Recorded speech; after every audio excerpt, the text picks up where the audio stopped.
شاہ عطار پر ہر آن رحمت کی نظر رکھنا، شاہ عطار پر ہر آن رحمت کی نظر رکھنا، کرے دن رات یہ سنت کی خدمت یا رسول اللہ۔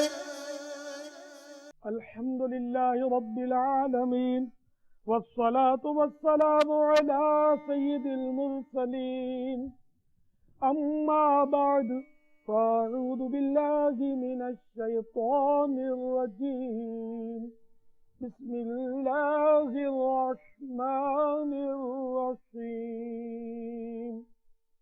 الصلاة والسلام عليك يا رسول الله وعلى آلك وأصحابك يا حبيب الله، الصلاة والسلام عليك يا نبي الله وعلى آلك وأصحابك يا نور الله۔ میٹھے میٹھے اور پیارے پیارے اسلامی بھائیوں، الحمدللہ جہاں سے میں اس وقت بیان کر رہا ہوں وہاں آج سفر المظفر کی پہلی تاریخ ہے، 1429 سنہ ہجری۔ بیان سننے کے آداب کے متعلق فتاوی رضویہ جلد ڈبل 12 صفحہ 170 تا 171 سے کچھ عبارات پیش کرتا ہوں، اس کو بڑے غور سے اور توجہ سے سنیے۔ چنانچہ میرے آقا اعلی حضرت امام اہل سنت عظیم البرکت عظیم المرتبت پروان شمع رسالت مجدد دین و ملت مولانا شاہ احمد رضا خان علیہ رحمت الرحمن نے طریقہ محمدیہ وغیرہ سے جو نقل کیا ہے اس میں یہ بھی ہے، مجلس واعظ یا سنت پر اجتماع میں بیٹھا ہو اسے بھی دوران بیان بات کرنا گناہ ہے، اگرچہ آہستہ ہی ہو۔ اسی طرح صرف بے ضرورت ادھر ادھر دیکھنا یا کوئی حرکت و جنبش کرنا، کھڑا ہو جانا یا تکیہ یعنی ٹیک لگا لینا، اور یہ سب گستاخیوں، بے ادبی اور ہلکا پن، خفیف الحرکاتی یعنی گھٹیا حرکت اور جلد بازی اور حماقت ہے، بلکہ لازم یہی ہے کہ اسی کی طرف توجہ کیے، خاموش کان لگائے سنتے رہیں یہاں تک کہ اس کا کلام یعنی بیان ختم ہو۔ اس وقت تک نہ ادھر ادھر دیکھیں، نہ کوئی جنبش، نہ اصلاً کچھ بات کریں۔ میرے آقا اعلی حضرت مولانا شاہ احمد رضا خان علیہ رحمت الرحمن مذکورہ ابھی جو میں نے عرض کیا وہ جزئیہ نقل کرنے کے بعد فرماتے ہیں، جب واعظ میں مطلق حرکت اور آہستہ بات بے ضرورت بھی گستاخی و بے ادبی و گناہ ٹھہرے تو غل مچانا، گالیاں بکنا کس قدر سخت توہین ہوگا۔ یہ توہین اس بیان کرنے والے عالم دین کی توہین نہ ہوگی جو اس وقت واعظ و بیان کرتا ہے، بلکہ اصل دین اسلام اور خود ہمارے نبی اکرم صلی اللہ تعالی علیہ وآلہ وسلم کی توہین ٹھہرے گی کہ مسند واعظ اصل مسند حضور پرنور سید المرسلین صلی اللہ تعالی علیہ وآلہ وسلم ہے۔ تو میٹھے میٹھے اور پیارے پیارے اسلامی بھائیوں، جب قرآن و حدیث کے مطابق بیان ہو رہا ہو تو بلا ضرورت کسی قسم کی حرکت نہ کیجیے، ٹیک بھی نہ لگائیے، ادھر ادھر بھی بلا ضرورت نہ دیکھیے۔ توجہ کے ساتھ بیان سنیے. صلو علی الحبیب صلی اللہ تعالی علی محمد. نبیوں کے سلطان رحمت عالمیان صلی اللہ تعالی علیہ وآلہ وسلم کا فرمان برکت نشان ہے. جو مجھ پر ایک بار درود شریف پڑھتا ہے اللہ تعالی اس کے لیے ایک قیرات اجر لکھتا ہے، اور قیرات احد پہاڑ جتنا ہے. صلو علی الحبیب صلی اللہ تعالی علی محمد. میٹھے میٹھے اسلامی بھائیوں، ایک شخص حضرت سیدنا سری سقطی رحمت اللہ تعالی علیہ کے جنازے میں شریک ہوا. رات کو خواب میں حضرت سیدنا سری سقطی رحمت اللہ تعالی علیہ کی زیارت ہوئی تو پوچھا ما فعل اللہ بکا، یعنی اللہ عز و جل نے آپ کے ساتھ کیا معاملہ فرمایا؟ جواب دیا اللہ عز و جل نے میری اور میرے جنازے میں شریک ہو کر نماز جنازہ پڑھنے والوں کی مغفرت فرما دی. اس نے عرض کی یا سیدی میں نے بھی آپ کے جنازے میں شریک ہو کر نماز جنازہ پڑھی تھی. تو آپ رحمت اللہ تعالی علیہ نے ایک فہرست نکالی، مگر اس شخص کا نام شامل نہ تھا. جب غور سے دیکھا تو اس کا نام حاشیے پر موجود تھا. صلو علی الحبیب صلی اللہ تعالی علی محمد. میٹھے میٹھے اسلامی بھائیوں، آپ کی خدمت میں نماز جنازہ ادا کرنے کا طریقہ بیان کرنے کی نیت تھی، اور اسی ضمن میں کچھ فضائل بھی عرض کیے جا رہے ہیں کہ جب کسی عمل کی فضیلت بیان کی جاتی ہے تو اس عمل کی طرف بندے کو رغبت ہوتی ہے، کیونکہ عام طور پر نماز جنازہ میں شرکت ہمارے ہاں ایک تعداد ہے جو رسمی طور پہ کرتی نظر آتی ہے کہ خاص مجبوری ہوئی، ضروری جانا ہوا، قریبی عزیز ہے تو شریک ہو گئے، لیکن ثواب کی نیت عام طور پر نہیں ہوتی. ایک مطلب وہ فارمولیٹی کے طور پر کہ نہیں جائیں گے تو بھائی اس کو برا لگے گا، اس کو برا لگے گا، وہ کیا کہے گا، یہ کیا بولے گا، تو بس شرکت کر لیتے ہیں. اور یہ یاد رکھیے کہ جب تک کسی عمل کی ہم نیت نہیں کریں گے اس وقت تک ثواب نہیں ملتا. تو اچھی اچھی نیتیں جتنی زیادہ ہم کریں گے اتنا ہمیں ثواب ملے گا. تو فضائل پہلے ہم سن لیتے ہیں تاکہ ہمیں نماز جنازہ کی طرف رغبت ہو کہ صرف جاننے والوں ہی کے نہیں بلکہ کسی بھی مسلمان کے جنازے میں شرکت کا موقع ملے تو ہم خوشدلی کے ساتھ اس میں شریک ہو جائیں. خدا رحمان عز و جل کی رحمت میں قربان کہ جب وہ کسی مرنے والے کی مغفرت فرما دیتا ہے تو اس کے جنازے کا ساتھ دینے والوں کو بھی بخش دیتا ہے. چنانچہ سرکار مدینہ سلطان باقرینہ قرار قلب و سینہ فیض گنجینہ سعید معطر پسینہ باعث نزول سکینہ صلی اللہ تعالی علیہ وآلہ وسلم نے ارشاد فرمایا مومن جب قبر میں داخل ہوتا ہے تو اس کو سب سے پہلا تحفہ یہ دیا جاتا ہے کہ اس کی نماز جنازہ پڑھنے والوں کی مغفرت کر دی جاتی ہے.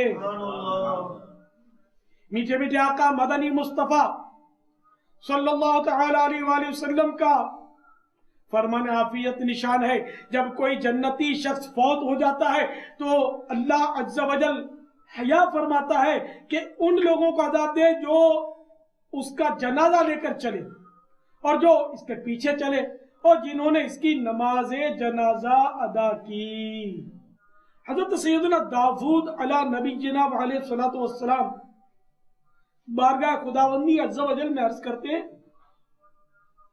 یا اللہ عز و جل جس نے محض تیری رضا کے لیے جنازے کا ساتھ دیا اس کی کیا جزا. اللہ تبارک و تعالی نے فرمایا جس دن وہ مرے گا تو فرشتے اس کے جنازے کے ہمراہ چلیں گے اور میں اس کی مغفرت کروں گا. تو پیارے پیارے میٹھے میٹھے بھائیوں، آپ نے دیکھا کہ جو اللہ کی رضا کے لیے جنازے کا ساتھ دے، دیکھو وہی شرط وہی ہے کہ اللہ کی رضا مقصود ہو، خالی بندوں کے لیے دکھاوا مطلوب نہ ہو. تو رضا الہی کے لیے جو عمل کیا جائے اچھی اچھی نیتوں کے ساتھ، تو اس کی تو کیا بات ہے۔ ایک حدیث شریف میں ہے کہ اچھی نیت انسان کو جنت میں داخل کر دیتی ہے۔ تو ہر کام میں جو جائز کام ہوتے ہیں ان میں اچھی اچھی نیتیں کرنی چاہیے۔ حضرت سیدنا ابو ہریرہ رضی اللہ تعالی عنہ نے روایت کیا کہ سرکار مدینہ سلطان باقرینہ قرار قلب و سینہ فیض گنجینہ صاحب معطر پسینہ باعث نزول سکینہ صلی اللہ تعالی علیہ وآلہ وسلم کا فرمان باقرینہ ہے، جو شخص ایمان کا تقاضا سمجھ کر حصول ثواب کی نیت سے اپنے گھر سے جنازے کے ساتھ چلے، نماز جنازہ پڑھے اور دفن تک جنازے کے ساتھ رہے، اس کے لیے 2 قیرات ثواب ہے، جس میں ہر قیرات احد پہاڑ کے برابر ہے۔ اور جو شخص صرف جنازے کی نماز پڑھ کر واپس آ جائے تو اس کے لیے 1 قیرات ثواب ہے۔ حضرت سیدنا ابو ذر غفاری رضی اللہ تعالی عنہ کا ارشاد ہے، مجھ سے سرکار دو عالم نور مجسم شاہ بنی آدم رسول محتشم صلی اللہ تعالی علیہ وآلہ وسلم نے فرمایا، قبروں کی زیارت کرو تاکہ آخرت کی یاد آئے، اور مردے کو نہلاؤ کہ فانی جسم یعنی مردہ جسم کا چھونا بہت بڑی نصیحت ہے، اور نماز جنازہ پڑھو تاکہ یہ تمہیں غمگین کرے، کیونکہ غمگین انسان اللہ عز و جل کے سائے میں ہوتا ہے اور نیکی کا کام کرتا ہے۔ اے کاش ہمیں بھی غم نصیب ہو جائے۔ کون سا غم؟ اللہ کے پیارے حبیب صلی اللہ تعالی علیہ وآلہ وسلم کا غم، ان کا غم عشق میسر آ جائے تو انشاءاللہ دونوں جہاں میں بیڑا پار ہو جائے۔ غم روزگار میں تو میرے عشق بہ رہے ہیں، تیرا غم اگر رلاتا آقا، تیرا غم اگر رلاتا تو کچھ اور بات ہوتی۔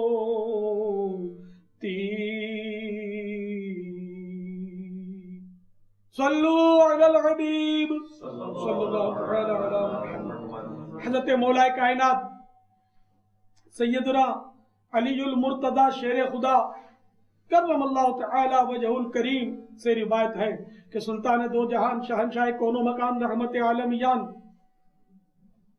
محبوب رحمان عز و جل و صلی اللہ تعالی علیہ وآلہ وسلم کا فرمان عبرت نشان ہے، جو کسی میت کو نہلائے، کفن پہنائے، خوشبو لگائے، جنازہ اٹھائے، نماز پڑھے اور جو ناقص بات نظر آئے اسے چھپائے، وہ اپنے گناہوں سے ایسا پاک ہو جاتا ہے جیسا جس دن ماں کے پیٹ سے پیدا ہوا تھا۔ دیکھا غسل میت کی کتنی فضیلت، لیکن آج کل تو اس کے لیے پروفیشنل ہی غسال عام طور پہ ملتے ہیں، بہت کم ایسے لوگ ہوتے ہیں جو بخوشی ثواب کی نیت سے غسل کرتے ہیں۔ بہرحال جن کو یہ موقع میسر ہو ان کو ضرور سعادت حاصل کرنی چاہیے۔ الحمدللہ دعوت اسلامی میں کئی ایسے اسلامی بھائی ہیں جو اللہ کے فضل و کرم سے غسل میت میں حصہ لیتے ہیں، اللہ کے فضل و کرم سے۔ اللہ تعالیٰ ان کو برکتیں دے، ان کو استقامت دے اور ان کو دونوں جہاں کی بھلائیاں نصیب کرے، اور ان کا غسل میت ہے کاش مدینے میں ہو، جنت البقیع میں ان کو مدفن نصیب ہو جائے۔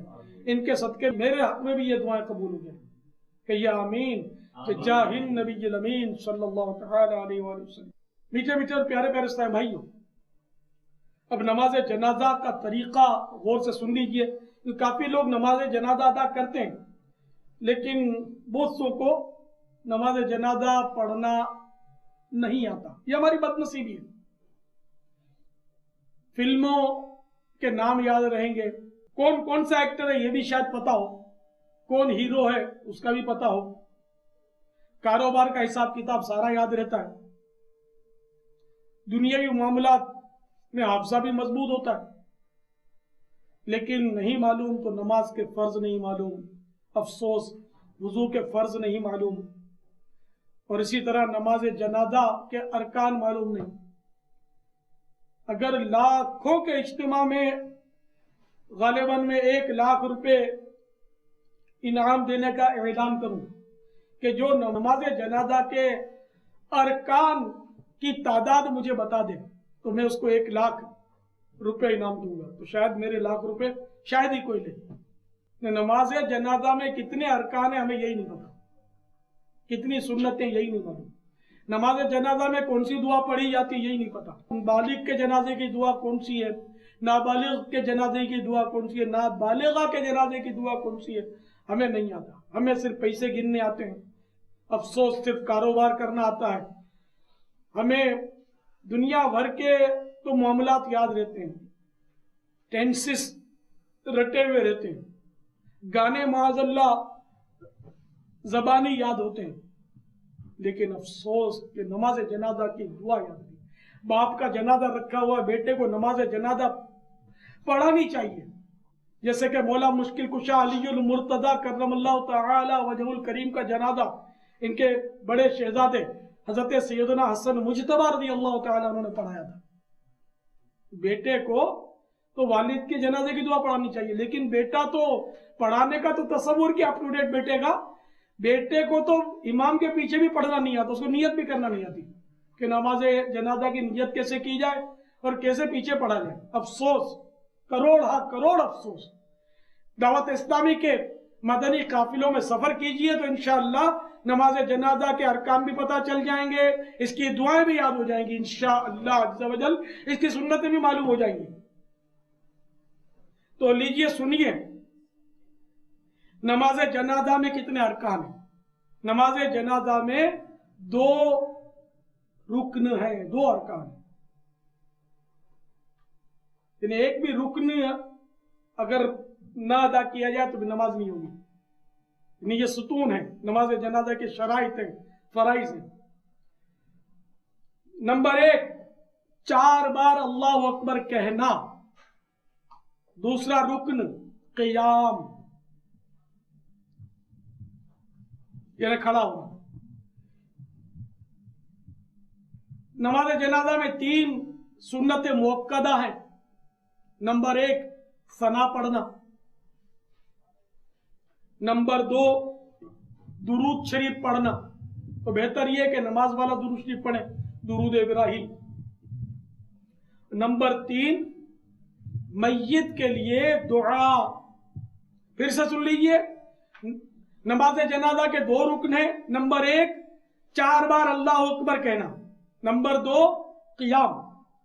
اس میں 3 سنت مؤکدہ ہیں۔ نمبر 1، ثنا۔ نمبر 2، درود شریف۔ نمبر 3، میت کے لیے دعا۔ اب نماز جنازہ کی نیت بھی سن لیجئے۔ میں نیت کرتا ہوں اس جنازے کی نماز کی واسطہ اللہ عز و جل کے دعا اس میت کے لیے پیچھے اس امام کے جو اقتدا کر رہا ہے وہ اس طرح نیت کرے گا، چاہیے الفاظ یاد نہ رہیں تو بھی کم از کم اتنا ذہن میں ہو کہ یہ جنازہ رکھا ہوا اور میں اس جنازے کی نماز ادا کر رہا ہوں۔ تو یہ جب خاکہ ذہن میں ہوگا کہ امام صاحب نماز پڑھا رہے ہیں، میں ان کے پیچھے اس جنازے پر نماز پڑھ رہا ہوں، تو بھی نیت ہو جائے گی۔ نیت کرنے کے بعد امام اور مقتدی پہلے کانوں تک ہاتھ اٹھائیں اور اللہ اکبر کہتے ہوئے فوراً حسب معمول ناف کے نیچے باندھ لیں اور ثنا پڑھیں۔ ثنا میں تھوڑا سا نماز کی ثنا میں اور اس میں تھوڑا سا فرق ہے، اگر وہ فرق نہیں بھی کریں گے تو نماز ہو جائے گی۔ تو تھوڑا سا فرق یہ ہے، یعنی جب ثنا میں وَتَعَالَى جَدُّكَ کہتے ہیں تو وَتَعَالَى جَدُّكَ کے بعد وجل ثناؤک ولا الہ غیرک، یہ پڑھ لیجیے. پھر بغیر ہاتھ اٹھائے اللہ اکبر کہیں، پھر درود شریف پڑھیں، بہتر یہی کہ درود ابراہیم پڑھیں. پھر بغیر ہاتھ اٹھائے اللہ اکبر کہیں اور دعا پڑھیں. امام بلند آواز سے تکبیریں کہیں اور مقتدی آہستہ. باقی تمام اذکار یعنی یہ ثنا، دعا، درود شریف وغیرہ، یہ امام اور مقتدی سب آہستہ پڑھیں. دعا کے بعد پھر اللہ اکبر کہیں اور ہاتھ لٹکا دیں، پھر دونوں طرف سلام پھیر دیں. بعض حضرات جو ہوتے ہیں وہ دونوں ہاتھ باندھے ہوئے سلام پھیرتے ہیں. بعض لوگ پہلے سلام میں سیدھا ہاتھ لٹکا دیتے ہیں اور دوسرے سلام میں الٹا ہاتھ لٹکاتے ہیں. تو اصل طریقہ یہی ہے کہ دونوں ہاتھ کھول کر لٹکا دیں، کیونکہ اب پڑھنا نہیں ہے. جہاں پڑھنا ہوتا ہے قیام میں وہاں ہاتھ باندھے جاتے ہیں، جہاں نہیں پڑھنا ہوتا وہاں باندھے نہیں جاتے. تو اب سلام پھیرنا ہے، نماز ختم کرنی ہے، تو دونوں ہاتھ لٹکا کر سلام پھیریں گے. اب دعا بھی سن لیجیے. بالغ مرد و عورت کے جنازے کی دعا. اللہم اغفر لحینا ومیتنا وشاہدنا وغائبنا وصغیرنا وکبیرنا وذکرنا وانثانا. اللہم من احییتہ منا فاحیہ علی الاسلام ومن توفیتہ منا فتوفہ علی الایمان. نابالغ لڑکے کی دعا. اللهم اجعله لنا فرطا واجعله لنا اجرا وذخرا واجعله لنا شافعا ومشفعا. نابالغہ لڑکی کی دعا. اللهم اجعلها لنا فرطا واجعلها لنا اجرا وذخرا واجعلها لنا شافعا ومشفعا. بعض لوگ جوتا پہنے اور بعض جوتوں پر کھڑے ہو کر نماز جنازہ ادا کرتے ہیں. طحطاوی شریف کے حاشیے پر یہ جزیہ ہے. اگر جوتا پہنے نماز پڑھی تو جوتا اور اس کے نیچے کی زمین دونوں کا پاک ہونا ضروری ہے، اور اگر جوتے پر کھڑے ہو کر پڑھی تو جوتا پاک ہونا چاہیے. تو میٹھے میٹھے اسلام بھائیو، احتیاط اسی میں ہے کہ جوتے پر کھڑے ہو کر نماز نہ پڑھی جائے. فرش پر کھڑے ہو جائیے. اگر سوکھا فرش ہے اور اس پر نجاست کا کوئی اثر نہیں ہے تو پاک ہے، وہاں اس کے لیے بیکار وہم نہ کریں. اب اگر مزید آپ تشفی چاہتے ہیں دل کی تو جیب کا رومال پاؤں کے نیچے بچھا لیجیے. صلو علی الحبیب. نماز جنازہ کے لیے بہتر یہ ہے کہ 3 صفیں بنائی جائیں. حدیث پاک میں جس کی نماز جنازہ 3 صفوں نے پڑھی اس کی مغفرت ہو جائے گی. سبحان اللہ.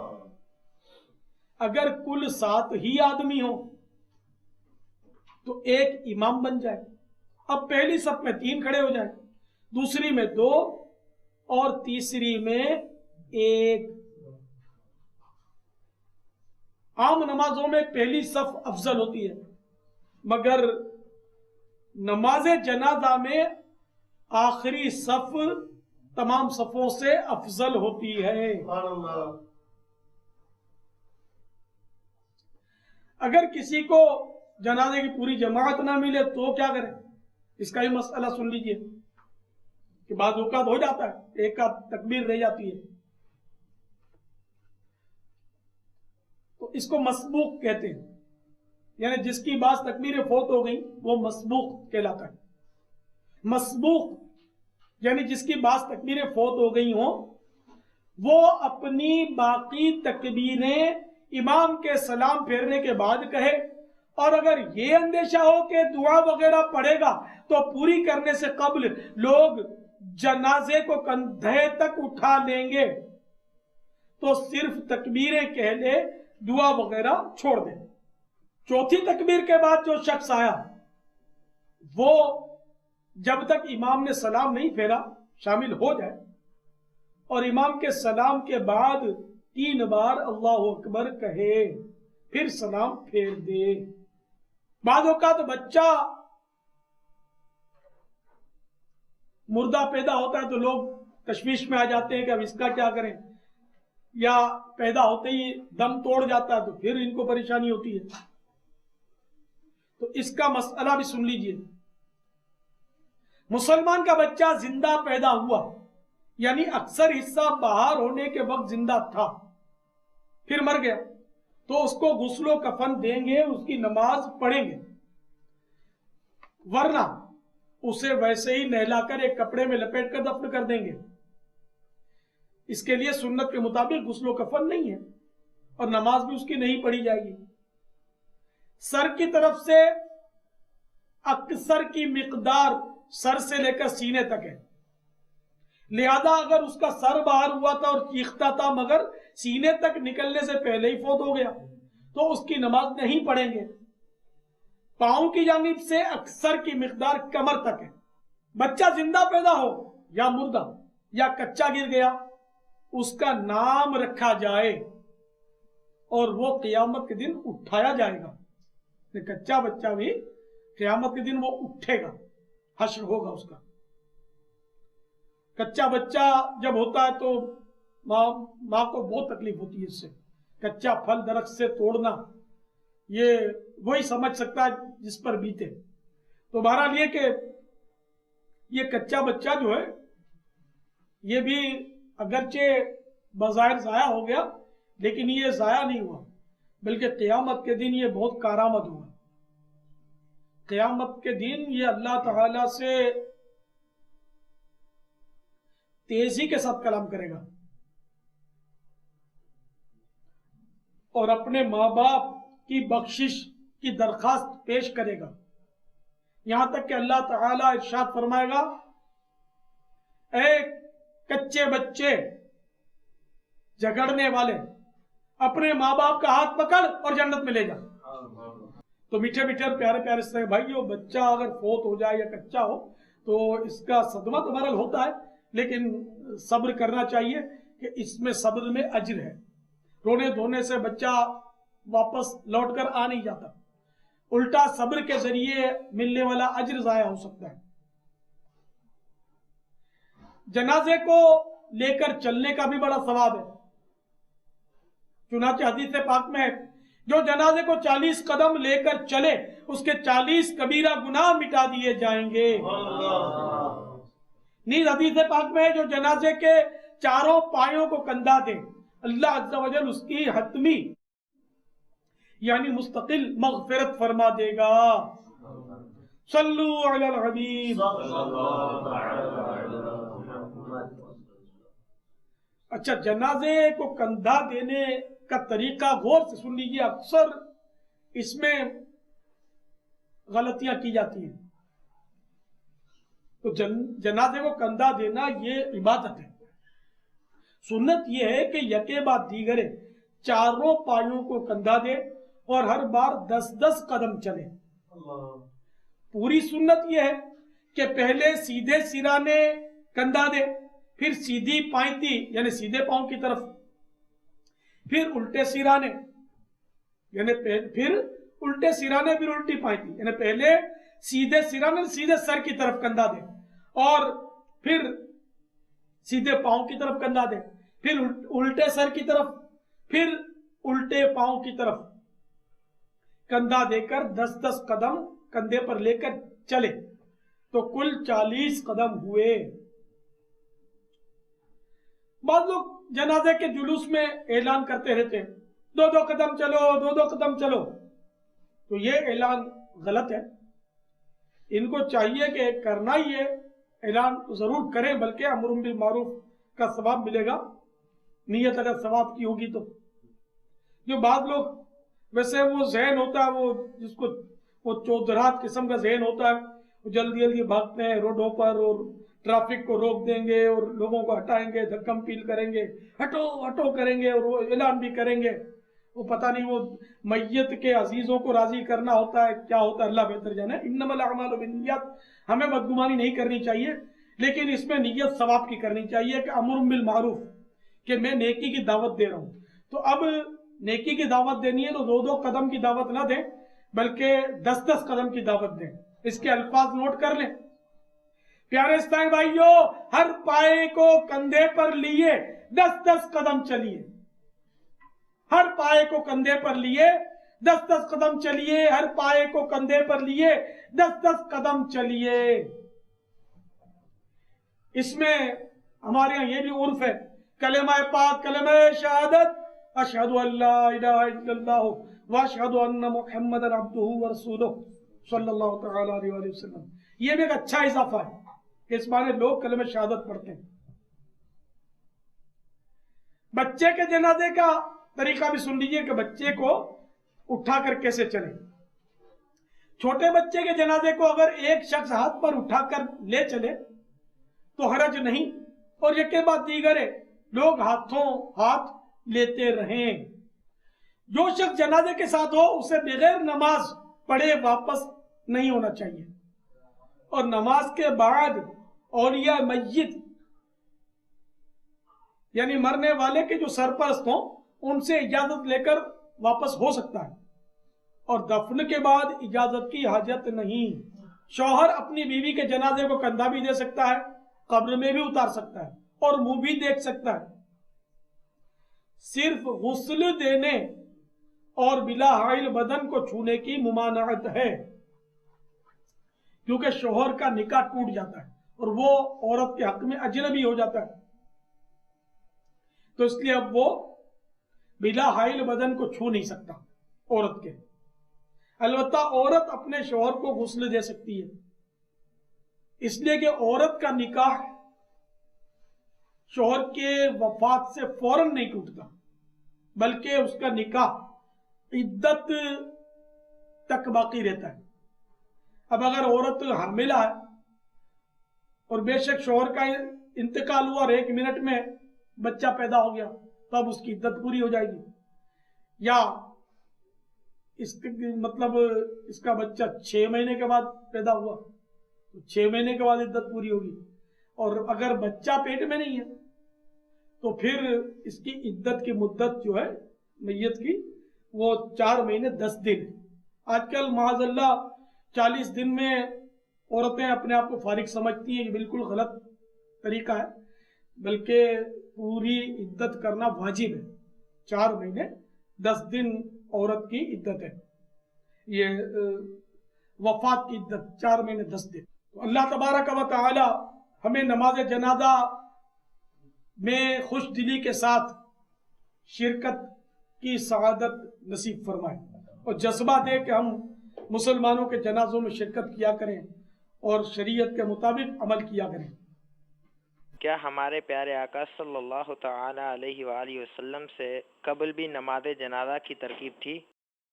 جی ہاں، حضرت سیدنا آدم صفی اللہ علیہ نبینا علیہ الصلوۃ والسلام کا جنازہ فرشتوں نے ادا فرمایا، تو وہ شروع سے جنازہ چلا رہا ہے. واللہ تعالی اعلم ورسولہ اعلم عز وجل وصلی اللہ تعالی علیہ وآلہ وسلم.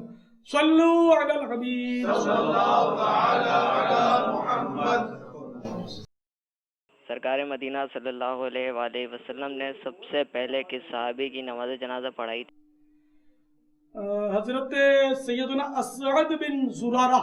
یہ وہ صحابی ہیں کہ جو ہجرت کے بعد مدینہ منورہ میں ہجرت ہو گئی تو 9 مہینے تقریباً 9 مہینے کے بعد ان کی وفات ہوئی، اور یہ سب سے پہلے صحابی ہیں جن کی وفات ہجرت کے بعد مدینہ شریف میں ہوئی اور مدینہ منورہ ہی میں نماز جنازہ فرض کی گئی. چنانچہ میرے آقا صلی اللہ تعالی علیہ وآلہ وسلم نے سب سے پہلی نماز جنازہ حضرت سیدنا اسعد بن زرارہ رضی اللہ تعالیٰ عنہ کی ادا فرمائی۔ واللہ تعالیٰ اعلم ورسولہ اعلم عز و جل و صلی اللہ تعالیٰ علیہ وآلہ وسلم۔ صلو علی الحبیب صلی اللہ علی محمد۔ پیارے باپا جان، یہ ارشاد فرما دیجئے کہ سرکار مدینہ صلی اللہ تعالی علیہ وآلہ وسلم کی نماز جنازہ کس نے پڑھائی؟ میرے آقا مدینے والی مصطفیٰ صلی اللہ تعالی علیہ وآلہ وسلم کی نماز جنازہ ایک روایت کے مطابق 72 مرتبہ ادا کی گئی۔ تو میرے آقا صلی اللہ تعالی علیہ وآلہ وسلم کا جنازہ مبارکہ جو تھا وہ قبر انور کے پاس رکھ دیا گیا، اور جوک در جوک صحابہ کرام علیہم رضوان تشریف حاضر ہوتے اور درود و سلام پیش کرتے۔ اہل بیت اطہار نے بھی درود و سلام پیش کیے۔ اس طرح مطلب آپ کی نماز جنازہ وہ نماز کے انداز میں نہیں پڑھی گئی بلکہ درود و سلام پیش کیے گئے۔ واللہ تعالی اعلم ورسولہ اعلم عز و جل و صلی اللہ تعالی علیہ وآلہ وسلم۔ صلو علی الحبیب صلی اللہ علی محمد۔ توبوا الی اللہ صلو علی الحبیب صلی اللہ تعالی علی محمد۔ پیارے باپا جان، یہ ارشاد فرمائیے کہ اگر کسی کو بغیر نماز جنازہ پڑھے دفن کر دیا گیا تو کیا جنازہ پڑھنے کے لیے اس کو دوبارہ قبر سے نکالنا ہوگا؟ جزاک اللہ خیر۔ نہ قبر سے دوبارہ مردے کو نکالنا یہ تو حرام ہے، شریعت میں اس کی اجازت نہیں ہے، یہ ایسا عذر نہیں ہے، بلکہ کہ فتح رضویہ شریف میں یہ ہے کہ قبر پر اس وقت تک نماز جنازہ پڑھ سکتے ہیں جب تک میت سلامت رہنے کا یقین ہو۔ واللہ تعالی اعلم ورسولہ اعلم عز و جل و صلی اللہ تعالی علیہ وآلہ وسلم۔ صلو علی الحبیب صلی اللہ علی محمد۔ پیارے امیر اہل سنت سے سوال ہے کہ جنازہ کے جلوس میں بلند آواز سے کلمہ شریف کا یا نعت خوانی کر سکتے ہیں؟ اس میں تفصیل ہے کہ شروع میں تو اس کی اجازت نہیں تھی، اس لیے کہ پہلے کا دور بڑا زبردست دور تھا، بڑا رحمت بھرا دور تھا اور خائفین کا دور تھا۔ اس وقت نماز جنازہ میں شریک حضرات جو ہوتے تھے وہ اپنی میں پڑے ہوتے تھے کہ میرا بھی اسی طرح جنازہ اٹھایا جائے گا، مجھے بھی غسل دیا جائے گا، مجھے بھی کفنایا جائے گا، مجھے بھی لوگ کندھوں پر لے کر چلیں گے، میرا کیا بنے گا، میرے ایمان پر خاتمے کا کیا بنے گا، قبر میں منکر نکیر کے سوال جواب کے وقت میرا کیا حال ہوگا۔ تو اس طرح وہ اپنے سوچوں میں ہوتے تھے، یعنی فکر مدینہ میں مشغول رہتے تھے، یہاں تک کہ حجت الاسلام امام محمد غزالی علیہ رحمۃ اللہ الوالی نقل کرتے ہیں کہ جنازے میں ہر شخص، جنازے کے جلوس میں ہر شخص منہ پر پلو ڈالے، کپڑا ڈالے، رو رہا ہوتا تھا اپنی موت کو یاد کر کے۔ یعنی اگر کوئی تعزیت کرنا چاہے کہ اس میت کا عزیز کون ہے جس سے تعزیت کی جائے تو اس کو پتہ نہیں چلتا تھا، سبھی رو رہے ہوتے تھے۔ مگر آج کل ظاہر ہے کہ وہ صرف اس کا وارث روتا ہے، وارث بھی ہر وارث نہیں روتا، شاید کنوارا بچہ روئے، شادی شدہ بھی مشکل ہی روئے اپنے باپ کے جنازے میں یا ماں کے جنازے میں۔ تو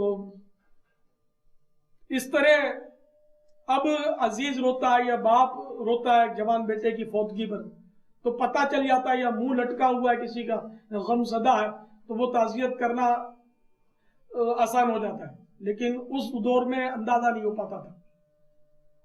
تو اس لیے اس وقت بلند آواز سے ذکر کی اجازت نہیں تھی، کیونکہ یہ جو تفکر ہے، یعنی کہ غور و فکر کرنا قبر کے بارے میں، موت کے بارے میں، تو یہ بھی ذکر ہے، ذکر کی بہت اعلیٰ قسم ہے۔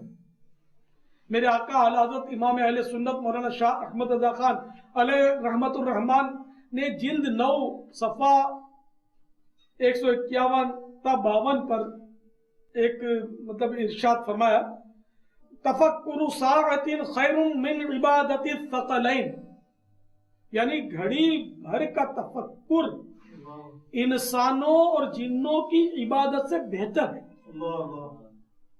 تو وہ تفکر بھی ذکر ہی تھا ان کا. اب بھی کوئی کرے تو اس کے لیے ذکر ہی ہے. اب آہستہ آہستہ سلسلہ جو تھا وہ غفلت کا دور آنا شروع ہوا کہ اب لوگ اس تفکر سے فارغ ہونے لگے. تو اس وقت کے جو علماء ربانیین تھے انہوں نے ذکر خفی کی ترغیب دلائی کہ کچھ نہ کچھ اللہ اللہ کرتے رہو، ذکر کرتے رہو.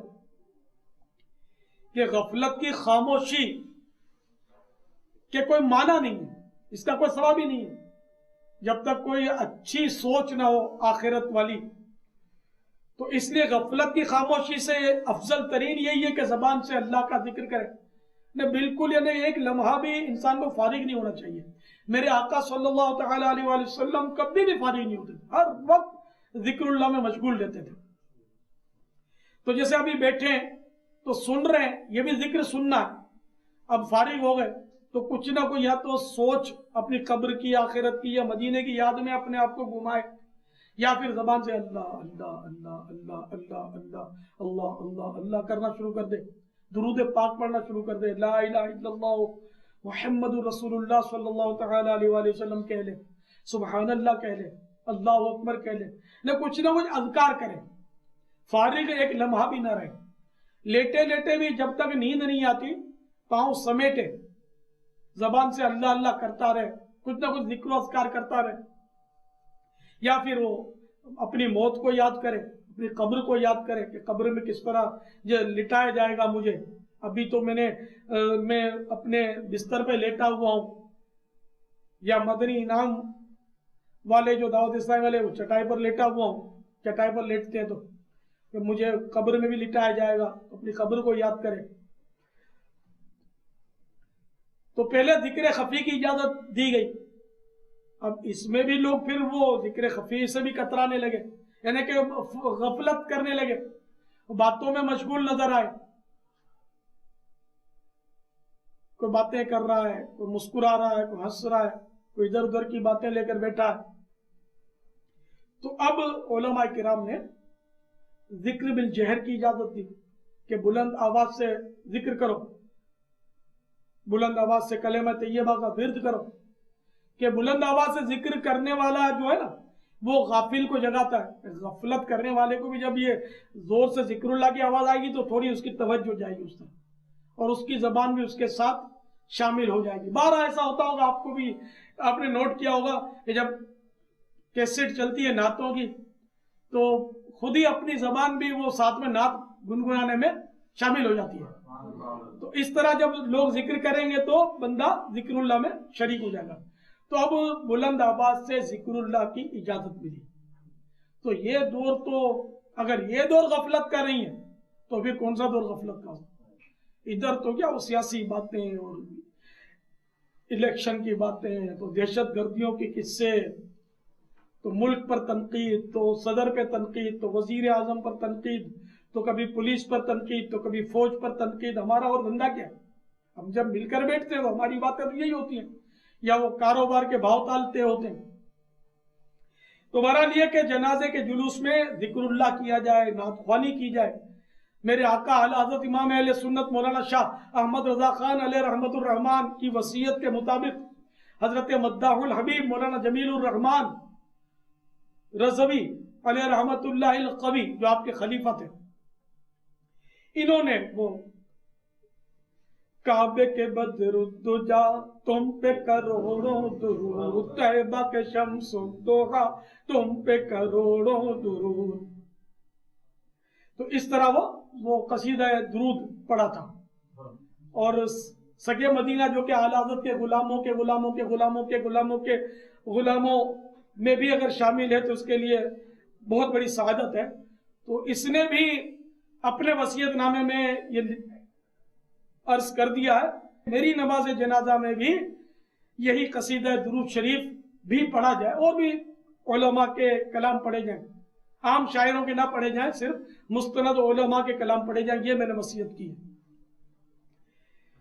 تو بہرحال یہ کہ کلمہ طیبہ کا ورد اور درود شریف یا نعت خوانی وغیرہ پڑھنا جو ہے یہ فی زمانہ علماء نے اس کی اجازت دی ہے، جو اس سے پہلے کی دلیل ہرگز نہ لی جائے، کیونکہ یہاں فوائد ہیں اس کے، جیسے کہ نماز میں اگر آنکھیں بند کر کے نماز پڑھیں تو مکروہ ہے، آنکھیں بند کر کے نماز پڑھنا مکروہ ہے، مکروہ تنزیہ ہے۔ اور اگر نماز میں خشوع اور خضوع آتا ہے آنکھیں بند کرنے سے، تو اب آنکھیں بند کرنا مکروہ نہیں رہے گا، بلکہ نماز میں اب آنکھیں بند کرنا افضل ہو جائے گا۔ غفلت کی خاموشی سے افضل یہی ہے کہ ذکر اللہ کیا جائے۔ پہلے خاموش اس لیے رکھا گیا کہ لوگ فکر مدینہ کرتے تھے، غور و فکر کرتے تھے قبر و آخرت کی، اور اب چونکہ اس سے لوگ غافل ہوئے تو اب ان کی زبان کو شاغل رکھا جائے، یہ زبان ذکر و درود سے تر رہے۔ واللہ تعالی اعلم ورسولہ اعلم عز وجل وصلی اللہ تعالی علیہ وآلہ وسلم صلوا علی الحبیب صلی اللہ علی محمد توبوا الی اللہ صلوا علی الحبیب صلی اللہ تعالی علی محمد۔ کیا نماز جنازہ کے لیے جماعت قائم کرنا شرط ہے؟ جی نہیں،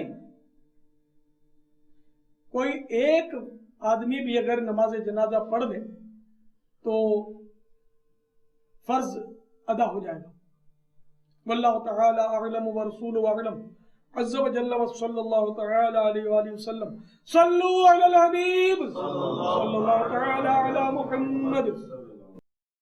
اگر عورت نماز جنازہ کی امامت کروا دے تو کیا ہوگا؟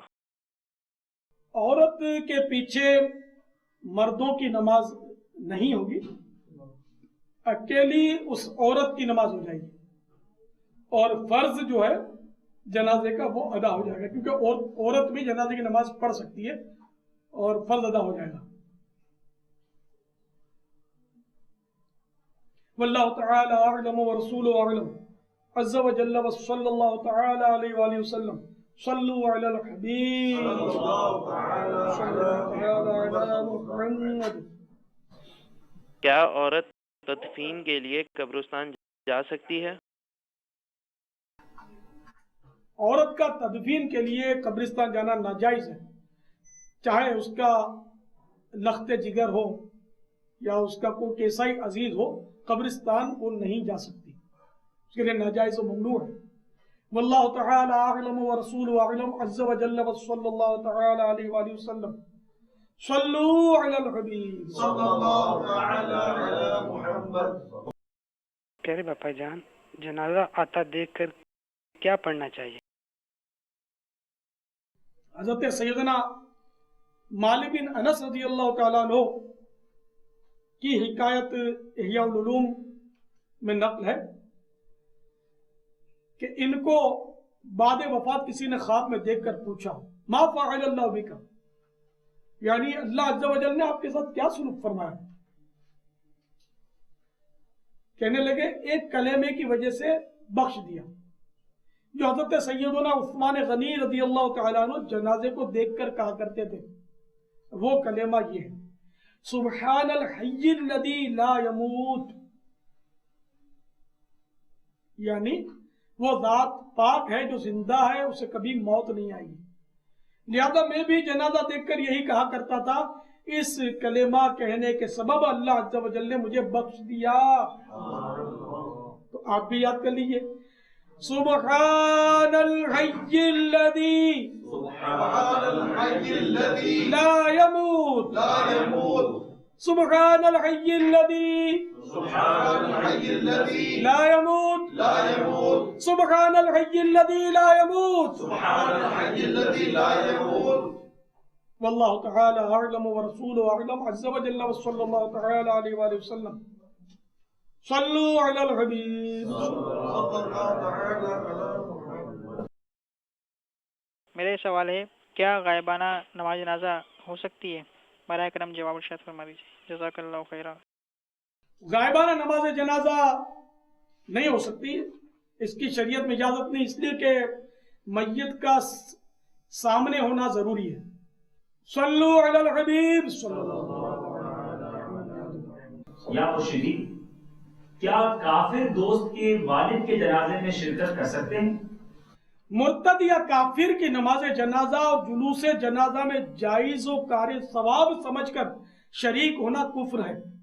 سرکار اعلیٰ حضرت امام اہل سنت مجدد دین و ملت مولانا شاہ احمد رضا خان علیہ رحمت الرحمان فرماتے ہیں اگر اس اعتقاد سے جائے گا کہ اس کا جنازہ شرکت کے لائق ہے تو کافر ہو جائے گا، اور اگر یہ نہیں تو حرام ہے. حدیث میں فرمایا اگر کافر کا جنازہ آتا ہو تو ہٹ کر چلنا چاہیے کہ شیطان آگے آگے آگ کا شعلہ ہاتھ میں لیے اچھلتا کودتا خوش ہوتا ہوا چلتا ہے کہ میری محنت ایک آدمی پر وصول ہوئی. واللہ تعالی اعلم ورسولہ اعلم عز وجل وصلی اللہ تعالی علیہ وآلہ وسلم. صلو علی الحبیب صلی اللہ علی محمد.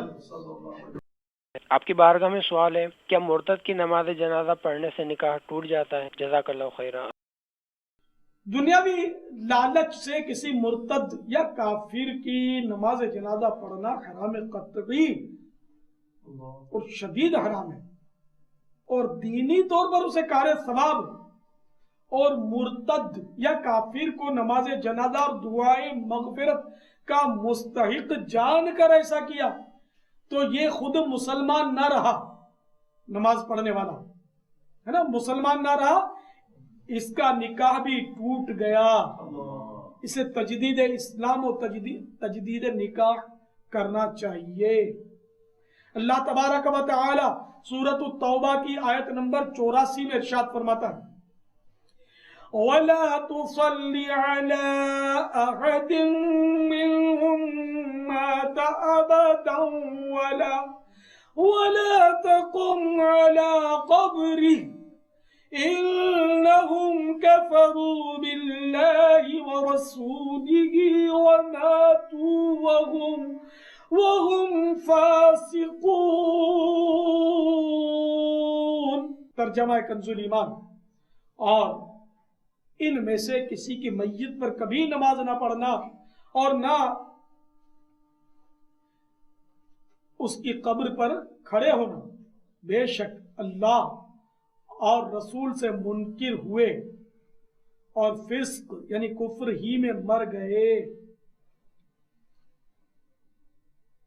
حضرت صدر الفاضل مولانا سید محمد نعیم الدین مراد آبادی علیہ رحمت اللہ الہادی اس آیت کریمہ کے تحت فرماتے ہیں اس آیت سے ثابت ہوا کہ کافر کے جنازے کی نماز کسی حال میں جائز نہیں، اور کافر کی قبر پر دفن و زیارت کے لیے کھڑے ہونا بھی ممنوع ہے، بلکہ کافر کی تو عیادت کرنے کی بھی اجازت نہیں.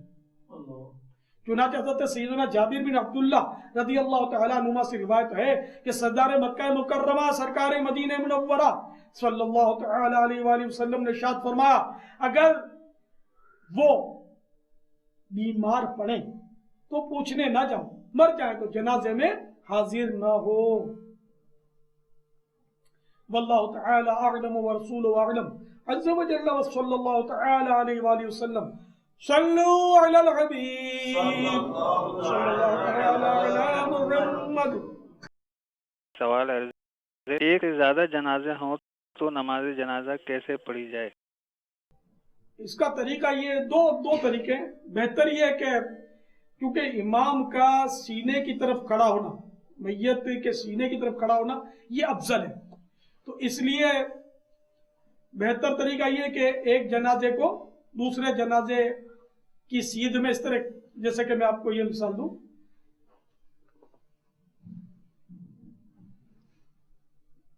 ایک جنازہ یہاں رکھا ہوا ہے، دوسرا یہاں، تیسرا یہاں، اس طرح مطلب ایک دوسرے کے سیدھ میں رکھے جائیں. اگر سارے جنازے لمبائی میں رکھ دیے گئے کہ ایک کے پاؤں کی طرف دوسرا جنازہ اس کے پاؤں کی طرف دوسرا جنازہ تو بھی جائز ہے.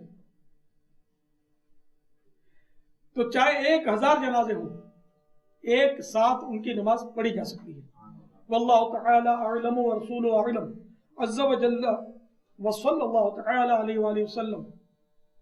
صلو علی الحبیب صلی اللہ تعالی علی محمد.